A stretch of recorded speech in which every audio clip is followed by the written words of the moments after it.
PM Modi से बात करना चाहते हैं यूक्रेन के पीएम डेनिस शिमहल। यूक्रेन के दूतावास ने विदेश मंत्रालय को लिखा पत्र।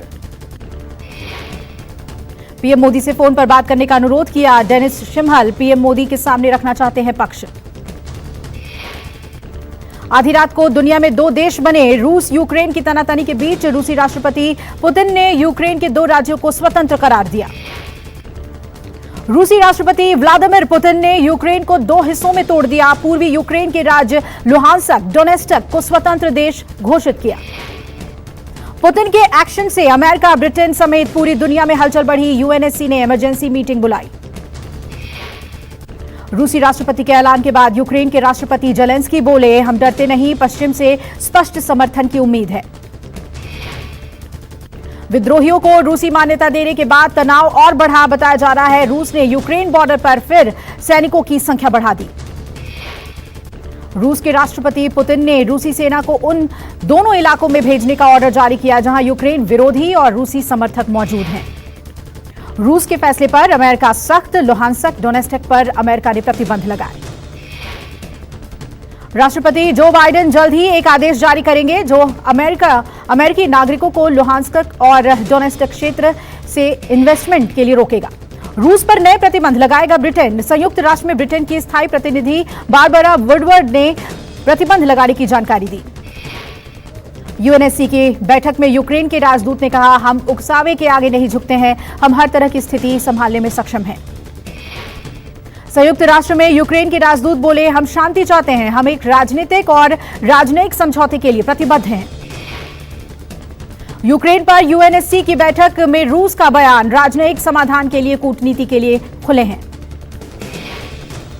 रूसी राजदूत ने कहा, डोनाबास में रक्तपात की अनुमति देना हमारा कोई इरादा नहीं है। रूस ने सफाई में कहा, हम अमेरिका के नेतृत्व में हमारे पश्चिमी सहयोगियों द्वारा निभाई गई नकारात्मक भूमिका की वजह से ऐसा एक्शन लेने के लिए मजबूर हैं। यूएन महासचिव एंटोनियो गुटेरेस का बयान, यूक्रेन की संप्रभुता, अखंडता का उल्लंघन रूस ने किया। यूएन के महासचिव बोले, अलगाववादियों को मान्यता देना उल्लंघन। दो राज्यों को मान्यता देने के बाद यूक्रेन 3 हिस्सों में बंट गया है। यूक्रेन रूस संकट की ईयू ने कड़ी निंदा की। कहा, रूस का अलगाववादी क्षेत्र को मान्यता देना बहुत गलत। रूस के फैसले पर ब्रिटेन का कड़ा रुख अख्तियार। ब्रिटेन ने कहा, रूस ने अंतर्राष्ट्रीय नियम तोड़े हैं। ब्रिटेन के विदेश मंत्री लिज ट्रुस ने बोला, रूस ने यूक्रेन की स्वतंत्रता पर हमला किया। यूक्रेन संकट पर यूएनएससी की बैठक में भारत ने कहा, यूक्रेन में शांति बहाली जरूरी, यह मुद्दा सिर्फ बातचीत से सुलझ सकता है। युद्ध जैसे हालात के बीच भारत ने यूएन में कहा, यूक्रेन में 20,000 भारतीयों की सुरक्षा हमारे लिए प्राथमिकता। भारत ने कहा, सैन्य टकराव से बचने की जरूरत, भारत शांति से समझौते के पक्ष में है। यूक्रेन में फंसे भारतीयों की आज से वापसी। एयर इंडिया के विशेष विमान से लौटेंगे छात्र। छात्रों को लाने के लिए एयर इंडिया के विमान ने यूक्रेन के लिए उड़ान भरी। 24 और 26 फरवरी को भी जाएगी भारत की फ्लाइट्स। अमेरिकी विदेश मंत्री एंटनी जे ब्लिंकन ने चीन के विदेश मंत्री से बातचीत की। बातचीत में ब्लिंकन ने यूक्रेन की संप्रभुता को कायम रखने की जरूरत पर जोर दिया। जापान ने भी दो अलगाववादी क्षेत्रों को मान्यता देने पर रूस की निंदा की। कहा, टोक्यो मॉस्को के खिलाफ प्रतिबंधों पर योजना बना रहा है। रूस यूक्रेन संकट का दुनिया भर में असर। रूस यूक्रेन संकट से स्टॉक में गिरावट। संकट की वजह से कच्चे तेल के दाम भी बढ़े। पोलैंड या रोमानिया के जरिए यूक्रेन से बाहर निकलेंगे ऑस्ट्रेलियाई राजनयिक। ऑस्ट्रेलियाई राजनयिकों को यूक्रेन छोड़ने के निर्देश दे दिए गए हैं। अमेरिका ने यूक्रेन से बाहर किया अपना दूतावास। यूएस पश्चिमी यूक्रेन से दूतावास हटाकर दूसरे देश पोलैंड ले जा रहा है। यूक्रेन में रूस के रुख की चौतरफा निंदा। ऑस्ट्रेलिया ने भी रूस के कदम का किया विरोध। ऑस्ट्रेलिया ने कहा, यूक्रेन की जमीन से रूस को हटना चाहिए। यूक्रेन के दो राज्यों को मान्यता देना गलत। यूक्रेन संकट को लेकर यूएनएससी की बैठक खत्म। अब कल एक बार फिर होगी यूक्रेन संकट पर यूएनजीए की बैठक। लंबी चली इस बैठक में कोई बड़े एक्शन का ऐलान नहीं। अमेरिका और मित्र देशों ने रूस पर कई कड़े प्रतिबंध लगाने की बात की। यूक्रेन को लेकर जारी संकट के बीच सेंसेक्स 1000 पॉइंट गिरा, 5वें दिन बाजार में गिरावट बनी हुई है। उत्तराखंड के चंपावत में बड़ा हादसा, बारातियों से भरी बस खाई में गिरी, 11 लोगों की हुई मौत, 2 घायल। सूचना के बाद मौके पर पहुंची पुलिस ने चलाया रेस्क्यू ऑपरेशन, घायलों को रेस्क्यू कर अस्पताल में भर्ती कराया गया।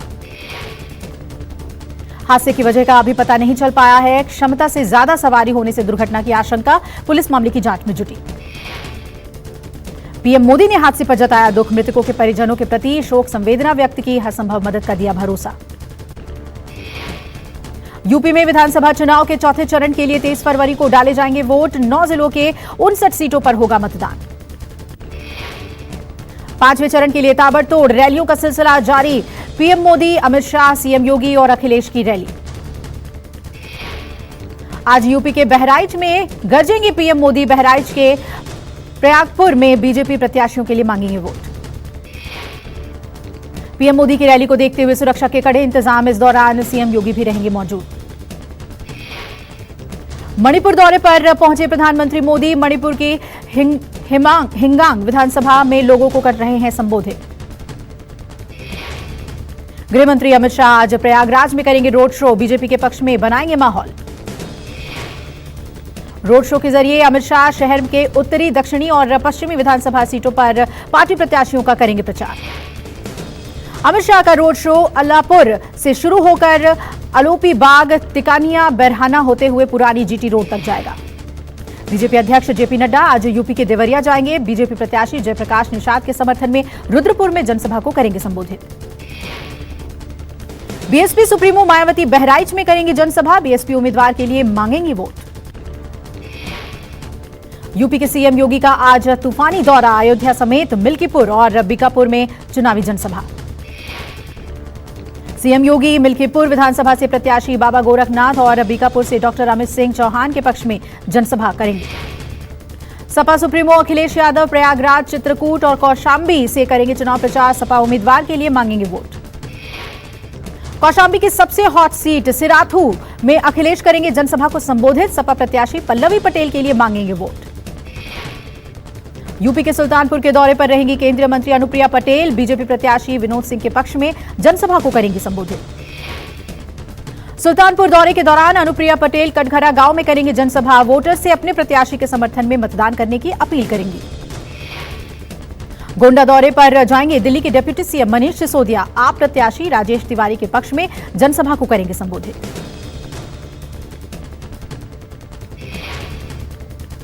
सिद्धार्थनगर दौरे पर जाएंगी महिला एवं बाल विकास मंत्री स्मृति ईरानी, डुमरियागंज विधानसभा के पथरा बाजार में करेंगी जनसभा।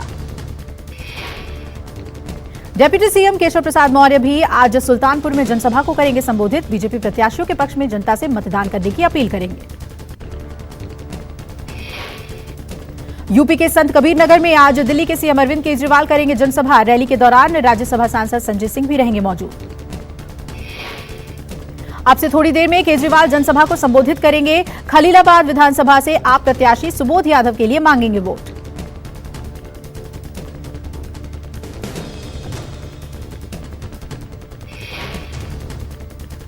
इटावा के सैफई से अखिलेश यादव के खिलाफ मुकदमा दर्ज, आदर्श आचार संहिता के उल्लंघन करने को लेकर मुकदमा दर्ज।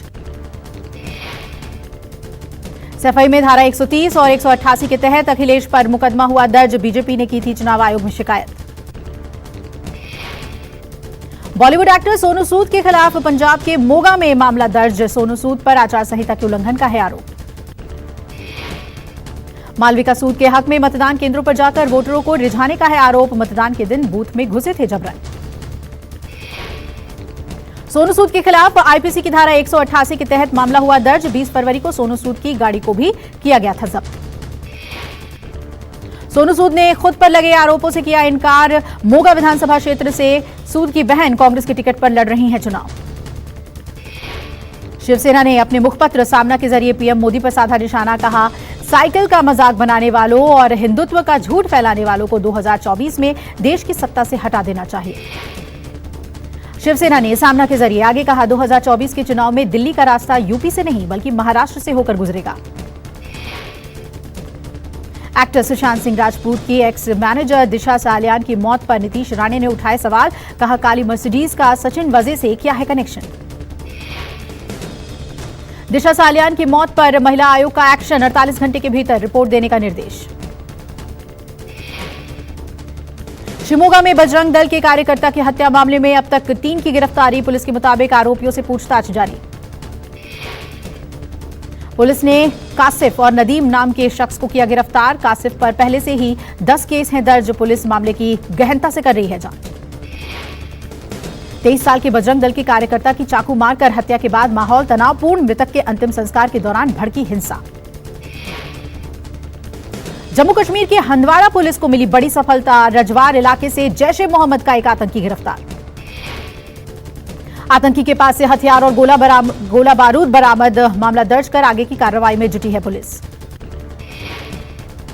रेप के मामले में दोषी राम रहीम को मिली Z+ सिक्योरिटी।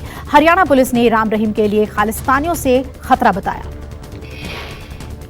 हरियाणा सरकार ने सुरक्षा का आधार ADGP की रिपोर्ट को बताया।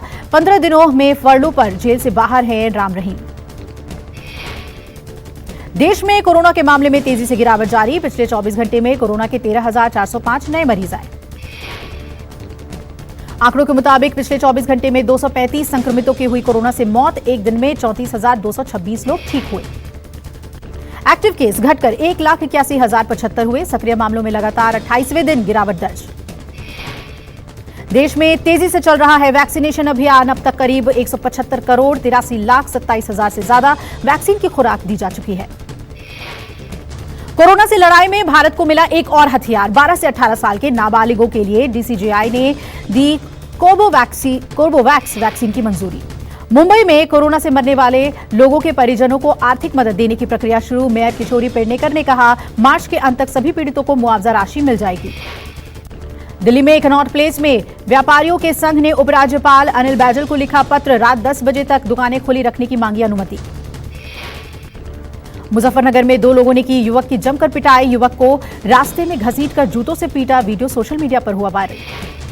वीडियो वायरल होने के बाद पुलिस ने मामले का लिया संज्ञान। दोनों आरोपियों को किया गया गिरफ्तार। दिल्ली मेरठ एक्सप्रेसवे पर सफर करने वाले लोग हवाई जहाज के रेस्टोरेंट में बैठकर खाने का उठा सकेंगे लुत्फ। कबाड़ हो चुके विमान को बनाया जा रहा है रेस्टोरेंट। रेस्ट एरिया को विकसित करने की जिम्मेदारी NHAI ने एक प्राइवेट कंपनी को दी है। करीब 4 महीने में विमान में रेस्टोरेंट तैयार हो जाएगा। बेकार सामग्री से स्क्रैप आर्ट बना रहे इंदौर निवासी सुनील व्यास। PM मोदी की भी बनाई तस्वीर। द्वितीय विश्व युद्ध पर बन रही फिल्म द गुड महाराजा में आएंगे नजर संजय दत्त। सच्ची घटनाओं पर आधारित फिल्म 400 करोड़ के बजट से बनकर तैयार होगी। शादी के बाद पहली बार साथ नजर आए फरहान अख्तर शिबानी। ट्रेडिशनल ड्रेस में दोनों ने मीडिया पर दिया पोज। आलिया भट्ट की फिल्म गंगूबाई काठियावाड़ी के नए गाने मेरी जान को मिले लाखों लाइक्स। फिल्म 25 फरवरी को सिनेमाघरों में देगी दस्तक। अनुपम खेर मिथुन चक्रवर्ती की फिल्म द कश्मीर फाइल्स का ट्रेलर हुआ लॉन्च। फिल्म 11 मार्च को होगी रिलीज। RBI ने 3 बैंकों पर लगाया जुर्माना। तमिलनाडु के 2 और जम्मू कश्मीर के 1 सहकारी बैंक पर लगा जुर्माना। BOB फाइनेंशियल IRCTC ने लॉन्च किया 2 को branded RuPay contactless credit card. यात्रियों को मिलेगा इससे फायदा। समुद्र के नीचे केबल सिस्टम में निवेश करेगी एयरटेल। देश की डिजिटल अर्थव्यवस्था को मिलेगा समर्थन। Presented by